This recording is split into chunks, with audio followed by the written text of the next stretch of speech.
लोकसभा चुनाव 2024 के दूसरे चरण में 13 राज्यों की 88 सीट पर शुक्रवार को मतदान हो गया। दूसरे चरण में केरल की वायनाड लोकसभा सीट भी शामिल है, जहां से कांग्रेस नेता राहुल गांधी लगातार दूसरी बार चुनाव मैदान में हैं।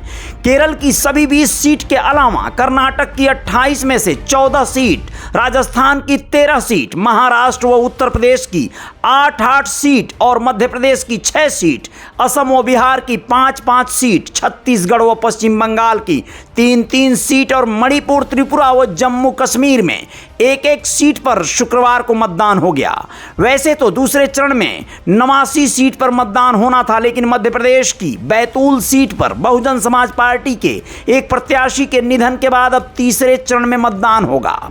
निर्वाचन आयोग ने कहा है कि इस चरण में 1,67,000 मतदान केंद्रों पर 16 लाख से अधिक मतदान अधिकारियों को तैनात किया गया है। उसने कहा कि इस चरण में 15 करोड़ 88 लाख से अधिक मतदाता हैं, जिनमें 8 करोड़ 8 लाख पुरुष और 7 करोड़ 8 लाख महिलाएं एवं 5,929 तृतीय लिंगी हैं। इसके अनुसार 34 लाख 8 हजार पहली बार के मतदाता हैं तथा 20 से 29 वर्ष के उम्र वर्ग में 3 करोड़ 28 लाख मतदाता हैं। गर्मी और लू को ध्यान में रखते हुए निर्वाचन आयोग ने बिहार के 4 लोकसभा क्षेत्रों में कई मतदान केंद्रों पर मतदान का समय बढ़ा दिया है। दूसरे चरण में 1,202 उम्मीदवार चुनाव मैदान में हैं, जिनमें 1,098 पुरुष व 102 महिलाएं हैं। दूसरे चरण के लिए प्रचार अभियान बुधवार शाम को समाप्त हो गया था।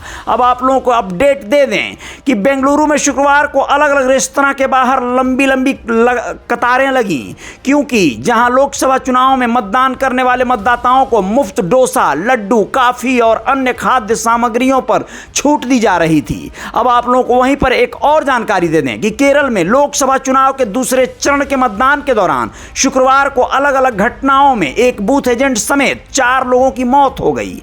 अनीश अहमद, जो 66 साल के थे, कोझिकोड शहर के बूथ नंबर 16 के बूथ एजेंट थे, वह सुबह 8 बजे मतदान के दौरान बेहोश हो गए और उनकी मृत्यु हो गई। वैसे तो कुछ देर के लिए चुनावी प्रक्रिया में बाधा आई, लेकिन फिर बहाली कर दी गई और वहां मतदान हुआ। केरल की सभी 20 लोकसभा सीट पर शुक्रवार सुबह 7 बजे से लेकर लगभग 3:20 तक 52% से ज्यादा मतदान हो चुका था। अपने मताधिकार का इस्तेमाल मतदाताओं ने खूब किया। उत्तरी केरल के कन्नूर में दोपहर 3:20 तक मतदान चलता रहा और यह कार्यक्रम आगे भी जारी रहेगा। आप लोगों को बिहार के दूसरे चरण के लोकसभा चुनाव में किशनगंज, कटिहार, पूर्णिया, भागलपुर और बांका संसदीय क्षेत्र में आज दोपहर 3 बजे तक लगभग 44% से ज्यादा मतदाताओं ने अपने मताधिकार का प्रयोग किया था।